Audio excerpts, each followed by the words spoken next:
Salut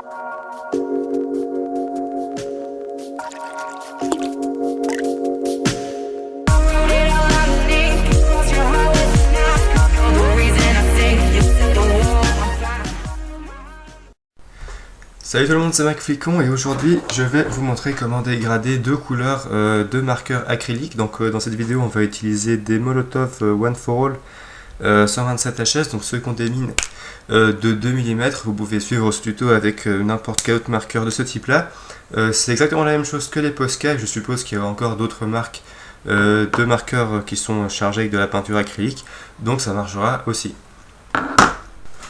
Donc comme je l'ai dit, on va réaliser un dégradé entre ces deux couleurs. J'ai là une toile vierge, on va prendre un petit bout et on va s'entraîner là-dessus. Et également une feuille de brouillon que vous devrez garder à côté de vous, d'une part pour poser votre main, parce que quand on fait une toile avec de la peinture, c'est mieux de ne pas s'en mettre trop sur les mains pour pas après en mettre sur notre dessin. Et également pour essuyer nos doigts ou nos feutres quand les mines seront salies. Voilà, donc ayez tout ça avec vous et on va commencer. Alors on va travailler dans cette zone-là. Voilà, on va faire un dégradé dans ce sens-là, vers le haut. Première chose à faire, quand on fait des dégradés, c'est important de travailler avec des feutres dont la mine est bien humide.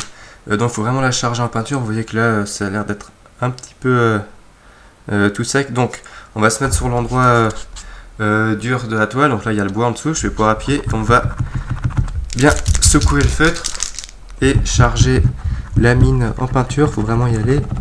Voilà, donc c'est pour ça que la feuille de brouillon est là. Voilà, il faut vraiment avoir une bonne dose. Je vais le faire encore un petit peu. Allez. Voilà. Vous faites ça également avec l'autre marqueur. Bon, je vais couper, on se retrouve après. Voilà, alors maintenant que j'ai mes deux mines qui sont bien chargées en peinture, je vais commencer avec la couleur la plus claire. Je voudrais avoir une limite de dégradé, enfin je voudrais que la transition, le milieu se fasse à peu près ici. Donc je vais colorier toute cette zone là avec la couleur la plus claire, toujours en chargeant bien.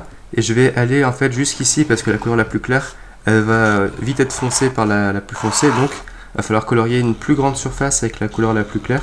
Et on reviendra par dessus après avec la couleur foncée. Donc j'y vais, je colorie ça. Voilà. Il faut bien mettre une bonne dose de peinture, donc je rappuie sur le feu, voilà, j'essaye d'avoir quelque chose de nouveau qui soit bien chargé. C'est important que la peinture ne sèche pas, donc voilà, chargez bien. C'est pour ça qu'on met d'abord bien de l'encre dans la mine. Maintenant je vais prendre la couleur foncée, je vais venir ici, pareil, je vais colorier ma surface, je vais m'arrêter un peu juste contre la couleur la plus claire. Voilà, j'ai colorié ça. Je vais déborder un peu dans la couleur la plus claire. Et maintenant, c'est là que ça va saillir un petit peu. Je vais prendre mon doigt et je vais faire des petits ronds pour mélanger les deux couleurs. Donc vous voyez, je l'ai fait sur la ligne où je m'étais arrêté. Maintenant, je vais essuyer mon doigt et je vais faire ça de nouveau au-dessus, la ligne du dessus. Donc vous voyez, j'ai fait une première ligne, une deuxième ligne. Et à chaque fois, je vais essuyer mon doigt et ça va rajouter de la couleur plus foncée. Voilà. Maintenant, en fait, vous voyez, à chaque fois, il y a plusieurs zones de couleurs différentes. Et à chaque fois, je vais essuyer mon doigt sur la feuille de brouillon. Et puis, je vais venir mélanger sur les zones qui sont de couleurs différentes pour enlever les transitions et avoir quelque chose qui soit bien uni. En fait, c'est à vous d'essayer un petit peu. Vous voyez que je tapote un petit peu, alors je fais des ronds. Ça dépend. Et une fois que vous avez quelque chose qui commence à ressembler à un dégradé, vous voyez que là, on a quand même déjà plusieurs tons de couleurs. Vous pouvez reprendre le marqueur le plus foncé, le plus clair comme vous voulez, et là vous voyez que ça se voit, que c'est pas net, c'est pas bien fluide. Vous mettez des petits points de couleur et hop, vous prenez votre doigt et vous essayez de gommer les irrégularités de votre dégradé en gardant le feutre dans la main et en mettant des petits coups comme ça. Voilà. Quand vous voyez que votre doigt a de la peinture qui est trop foncée ou trop claire par rapport à ce que vous voulez faire, vous l'essuyez à côté. Voilà. Et donc ça se fait petit à petit comme ça. Et vous finirez par avoir quelque chose de sympa. Donc je vais continuer de filmer, que vous puissiez voir en entier comment ça se fait. Mais c'est voilà, c'est par à coup. Pour en plus on l'a fait sur une grande zone. Mais l'important c'est surtout que la peinture ne soit pas sèche. Donc quand ça devient sec, et que vous n'arrivez plus à dégrader, là vous remettez une couche de peinture. Le problème c'est que si elle commence à sécher et puis que vous appuyez plus fort avec votre doigt pour essayer de la dégrader, vous allez arracher la peinture et ça va faire apparaître ce qu'il y a en dessous et c'est un peu embêtant. Donc assurez-vous que ça reste bien humide et pas sec. Voilà. On continue. Alors là vous voyez par exemple j'ai fait une couleur, j'ai mis un petit coup un peu trop foncé. Je vais reprendre le clair, je vais mettre 2-3 petits points de couleur et avec mon doigt je vais faire disparaître. Voilà, alors ça se fait comme j'ai dit petit à petit, donc je radote un petit peu. J'espère que vous avez compris le principe. C'est voilà, ça se fait pas forcément du premier coup.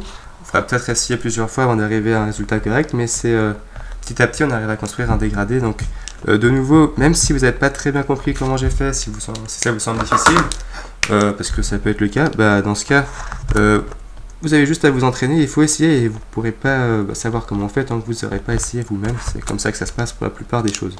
Bon, j'arrête de parler, je coupe ça, j'essaie de fignoler ça et on se retrouve juste après pour conclure la vidéo. Et voilà, donc l'avantage c'est qu'avec deux couleurs a priori assez éloignées, on peut quand même faire quelque chose de correct. On n'a pas besoin d'acheter du matériel supplémentaire. On pourrait peut-être le faire avec un pinceau, mais moi je le fais volontairement pas parce que j'ai peur que le pinceau laisse des traces. Et puis bon, pareil avec les mines des feutres, on peut essayer de le faire aussi, mais ça laisse des traces, donc le plus facile pour moi c'était de le faire avec les doigts. Ça fonctionne quand même assez bien. Ceci dit, là on l'a fait que avec deux couleurs. Sur ma dernière toile, j'ai fait à un moment donné un dégradé avec 3 couleurs et j'ai filmé entièrement ce qui s'est passé. Donc je vous mets en lien juste là. Vous pourrez regarder si ça vous intéresse tout le dégradé à vitesse réelle avec les 3 couleurs. Si jamais vous voulez voir comment ça se passe, mais c'est exactement la même chose que ça, simplement on va rajouter une couleur par-dessus.